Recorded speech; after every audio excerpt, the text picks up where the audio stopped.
I don't try to compare. I connect. It's the same lines as when I talk to my foundation. We don't fundraise. We friend raise. We are about the relationship. So when I look at that connection, I'm looking at it from a relationship standpoint, not a comparison. Because when you compare, I think there's no connection.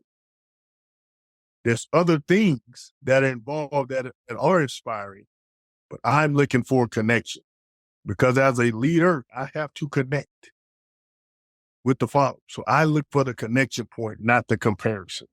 And I think that's a really big difference.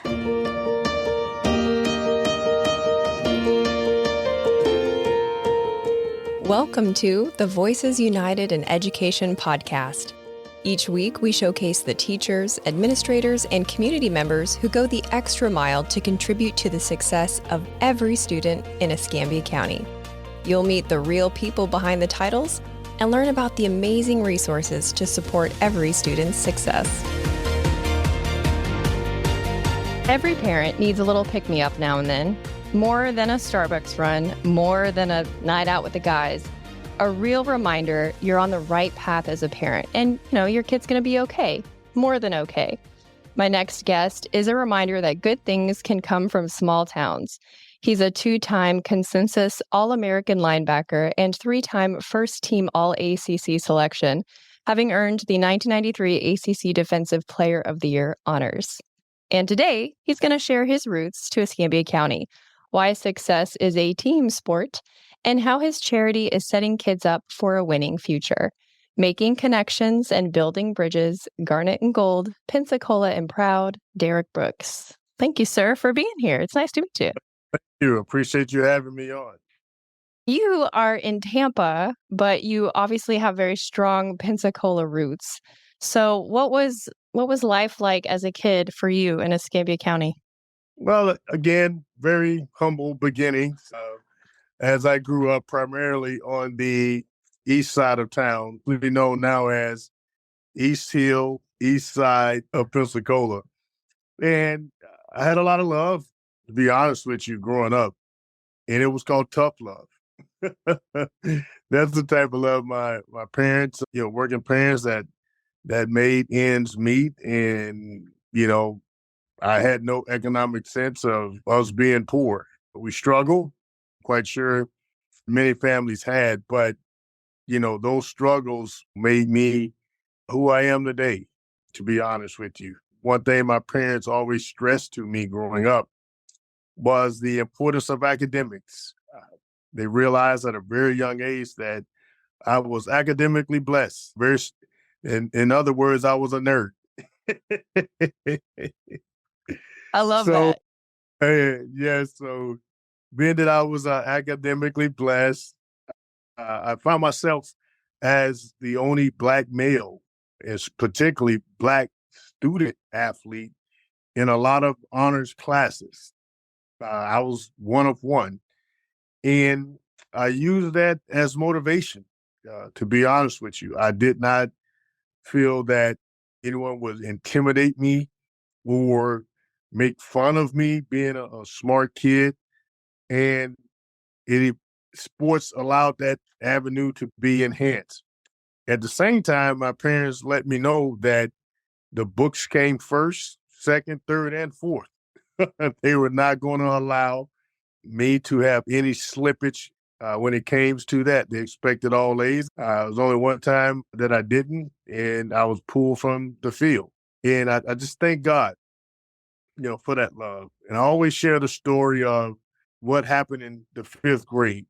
My parents, particularly my dad, he warned me about being a class clown. Everyone knows what a class clown is. He looks for laughs. He creates them. Well, my dad told me that I was going to get a lifetime of laughs if I didn't straighten up in class. I never knew what he meant. I just knew my dad worked a lot in the construction field, and he never came to anything school-wide. That was my mom. So one day my dad shows up on a Friday afternoon, and I'm in the middle of my class act, which was being a distraction to the 5th grade class. And he came in and he spanked me. He took off his belt and whooped me in front of my 5th grade class. Oh my Yes, goodness. exactly. I'm still looking for the person that had on blue shoes and brown socks that day, because that's who tripped me as I was running from him. But my dad whipped me in front of my fifth grade class, and to be honest with you, that changed my entire perspective, my entire life.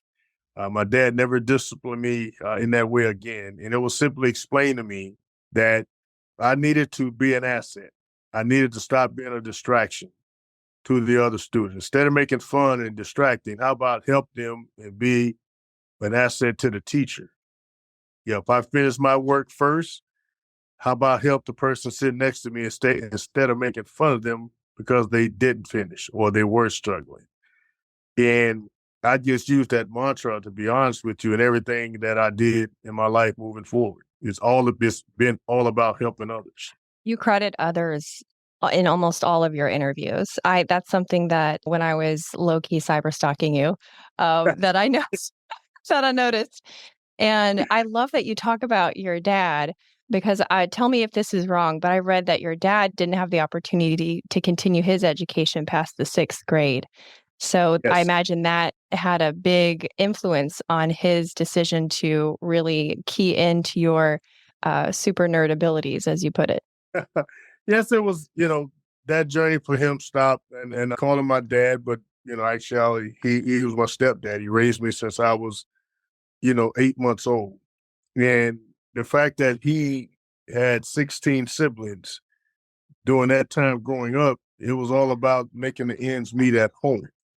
And the industries and those things back then, it was a cap on the capability of African American or Black person. And he worked in middle school, and that was his education. So it's kind of ironic that he emphasized that with me. And the other, just as big part of that, is my mother. My mother was, and coaches say this at Washington High School, my mother was an outstanding athlete, basketball player in high school, but she got pregnant with me, senior year. So she wasn't able to go to college. She had to obviously start raising me, and that opportunity was taken away from her. So I think that drive and that push collaboratively through both of them shaped me because they realized the potential that I had, and they were not going to let me waste that talent, especially when academics came so easy. As I got older, obviously I had and I did apply myself more, but they wanted to set the stage from the very beginning of anything that I did. Standing on the foundation of education was going to be a priority. It's not what's taught, it's what's caught with kids a lot of times, right? And so when I think about young parents, they have a certain fortitude about them. They have a certain, set of qualities that they tend to pass on to their kids. And there could have been other situations where parents would push their kids to succeed in the way that yours did. But from what I can tell, it seems like a combination of who your parents were as people that you absorbed. Are there particular characteristics of your mom and your stepdad that you feel like you carry with you now? My parents, you know, probably more my athletic ability. You know, my mom, she was one heck of a athlete. And my dad just taught, the things he taught me was about taking care of my family and being a man. It was always his other funny story. At the age of, I believe I was 5 or 6, my dad, he taught me how to fish.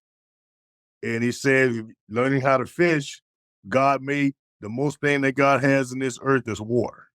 Water is going to always be full of fish. So he taught me how to fish. So you know how to fish, you'll never go hungry. And then he taught me how to gamble. He said, if I always had a hustle, I always how to make money and work. So you hustle and you work. you always, he said, you give yourself a chance. And I thought the irony in all of that was providing. And he set that stage for me. So the providing and taking care aspect, I definitely give him a lot of credit for that, and I'll be, you know, remiss if I didn't mention my grandmother, how big a part she was in my life in terms of my faith. I saw what Jesus Christ was when I looked through my grandmother and what that relationship looked like by how that lady carried herself and how she treated people. When I think of the love of God in my life, man, looking at Martha Brooks, God showed me a real life example of what's real in your relationship with God. And I was able to see that through my grandmother, Martha Brooks. Wow, that's incredible. The mentorship that you had around you is just it was such a rich way to grow up.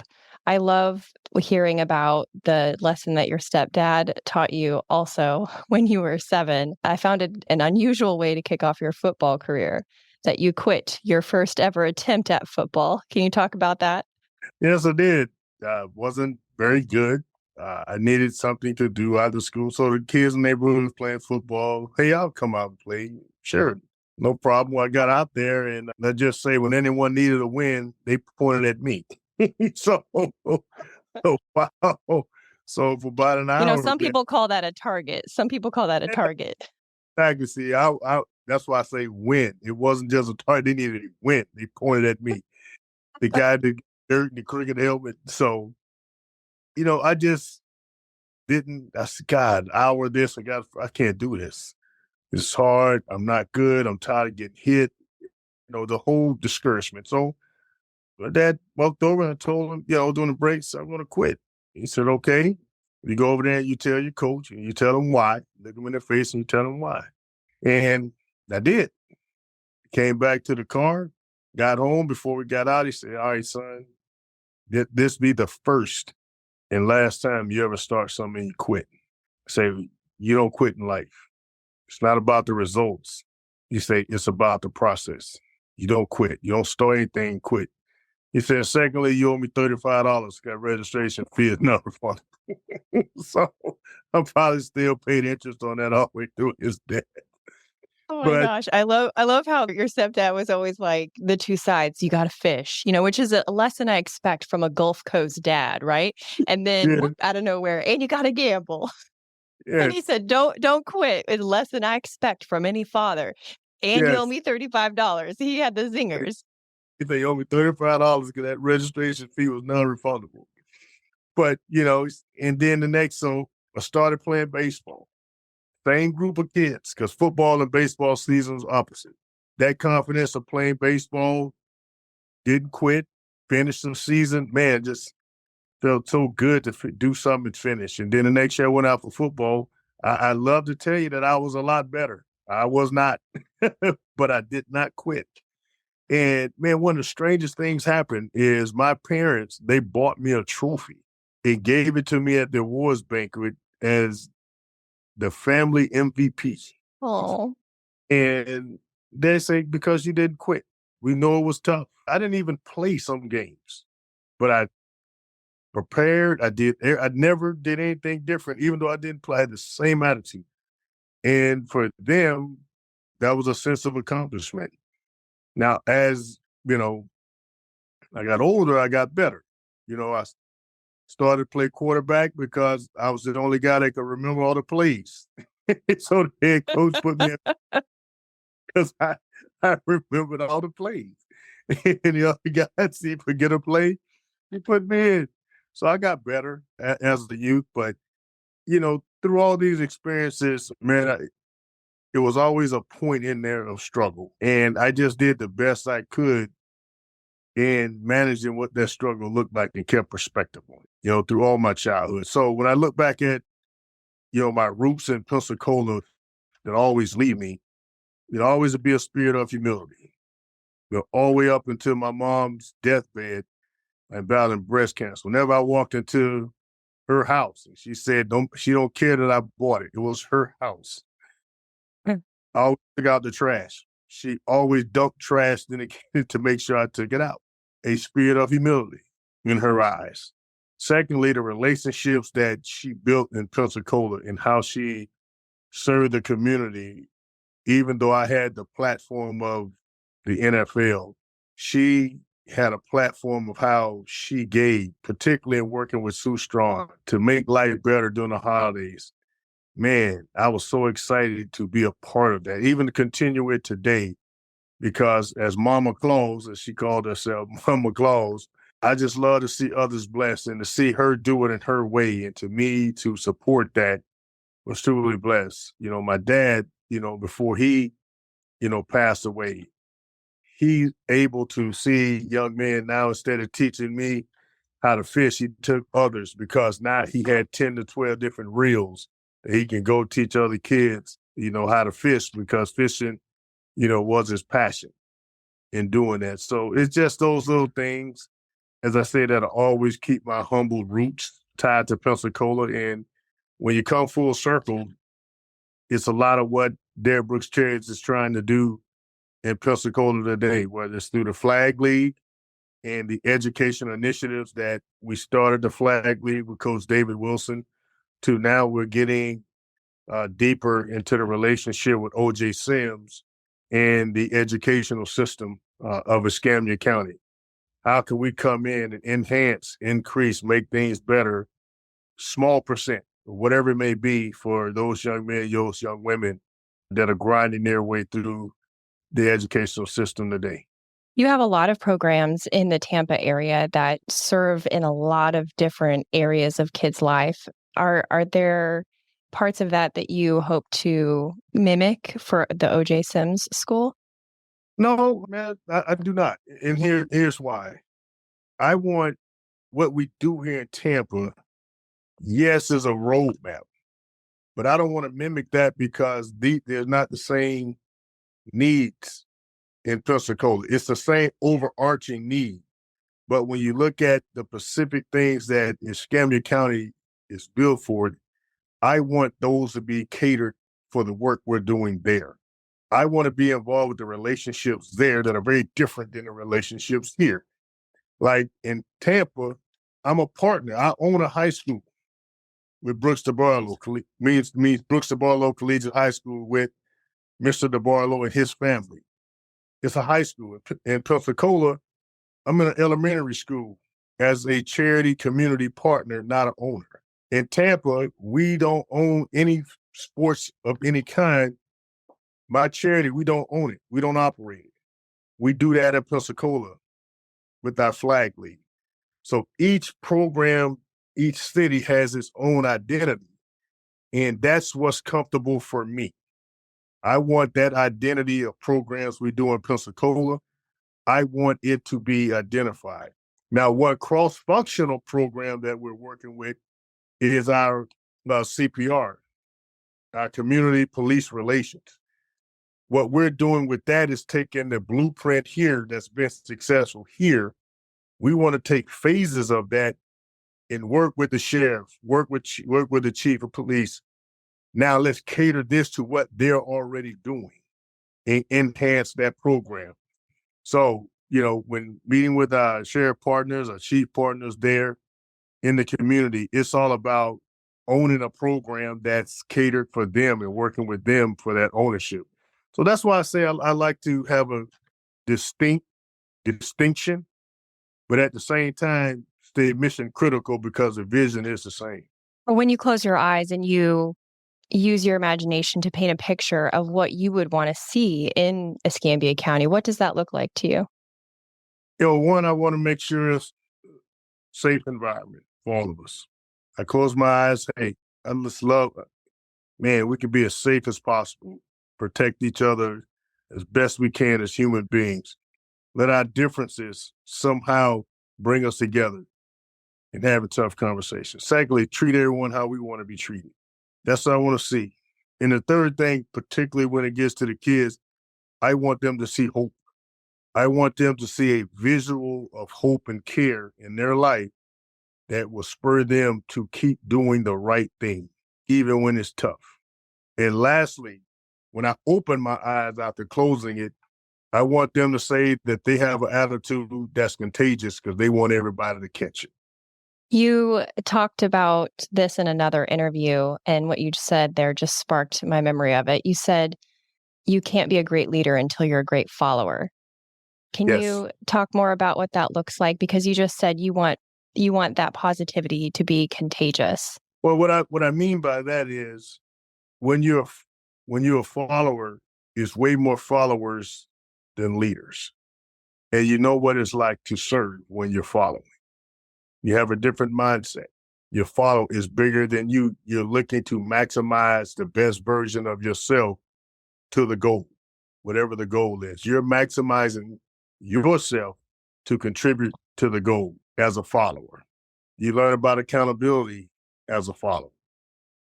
You learn about finishing the task as a follower. You learn so many other things when you're not in that driver's seat. At the same time, you're very opinionated as a follower, right? You have all the answers. Now, when that shifts, when you're in the driver's seat as a leader, oh boy, now you get to understand from sitting in that seat now being a follower, now you're the leader. Now you understand the things that you went through as a follower. They make you a better leader. And to me, I wholeheartedly believe in that concept because now you understand the difference in a leader person, leadership role. How do the person support the role? How does the role enhance the person? And I don't think you can truly understand that until you're a follower. And lastly, man, why I say that from a spiritual standpoint. We all are followers of Jesus Christ in my world. We're followers. We follow him. That's my faith, what my faith teaches me. I can't learn how to lead anyone to Christ if I don't know how to follow Christ myself. So contextually, spiritually, that's my alignment and that's how I look at it. That's how you've lived it too. I heard that before you were in a leadership position in your football career, that you literally took notes every day, that you literally wrote down, okay, if I'm ever in a position where I have the ability to make changes, this is what I will do. This is what I won't do. This is what I think about this. This is what I would want to change about that. And I love that you brought the leadership attitude to a follower position. And when you talk about having kids inspire other kids, that's kind of what comes to mind to me is going back again to what you called your nerdiness, using it as a superpower of observation so that you can later use it in a position of influence.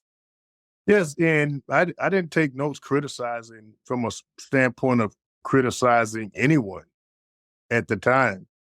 It was, hey, in the environment, this is what I would do with my personality. I love some of the leaders that I was following. Man, I love how they went about certain things. I just say my personality, I couldn't do that. I have to do this in this environment because of my personality. I never follow in any role I play. Because even today, sometimes I'm a follower. I don't try to compare. I connect. It's the same lines as when I talk to my foundation. We don't fundraise. We friend raise. We are about the relationship.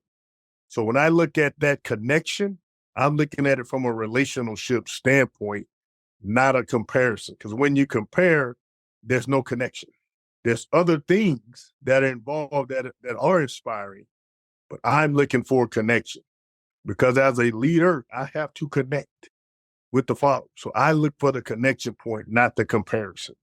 And I think that's a really big difference. I love finding the connection point to build the bridges. That's right along the lines of what we're trying to do here on the podcast. I'm also excited to see what the future is with your foundation and OJ Sims and all the things that you're going to bring here that are bespoke to the Pensacola community and what we need here. Before we close, can you speak to the flag football and the golf tournament? How can parents who are listening to this plug into the resources that those things provide, or just literally plug into the flag football if that's something that they want their kid to be looped into? Yes, and our flag football league is bigger than just the physical part of playing football. We have kids that are part of our flag football league that have disabilities, whether it's mental or physical. We cater the experience to serve every kid that's there. I look at us as a connection resource center for kids. We just happen to play flag football to do it. We have math lessons that we teach kids math lessons by learning plays. And it goes back to my youth. Hey, man, I remembered all the plays because it was something to do with school. Well, hey, we can teach kids to add, multiply, subtract. And Coach David Wilson and the coaches have figured out ways to have an academic component to that, as well as reading. How do we enhance our reading? Man, you got to learn how to read a football play. And let's turn it into a sentence. And now it improves reading skills. So we're trying to do all those small things in addition to the physical skills. Hey, we're talking about health and wellness. All right, we want to get kids out here. Well, when you get through playing, it's not about going to get the Big Mac from McDonald's. Hey, nothing wrong with eating a hamburger, but let's get 2 Big Macs, okay? And a supersized fry. Let's talk about eating right for your body if you want to come out here and perform at your best. So we try to cater all those things in to teaching our kids to be a resource center. The golf tournament, man, claps to all the partners that have come out to support our golf tournament. We're getting ready. We think we've already released the dates on our website. So www.db55.org. That's www.db55.org. That is go to our website, and we have all the drop-down pages to everything that we're doing, where it's not too late to register your kid for flag football. Hey, there is a cost. Don't get intimidated by the cost. We figure things out together, okay? Support the golf tournament because all these resources go back into Pensacola in terms of what we're doing. And not only supporting my program, but our charity, we're partnering with community partners that are already there in Pensacola doing great things. We're just bringing different horses to the game and helping them along the way. So it's all about that connection point and uplifting. So again, thank you for giving me this particular platform to share our journey. Well, thank you. I really appreciate the time. This has been great. Thanks for listening. Be sure to subscribe and share. Voices United in Education is a production of Escambia County Public Schools.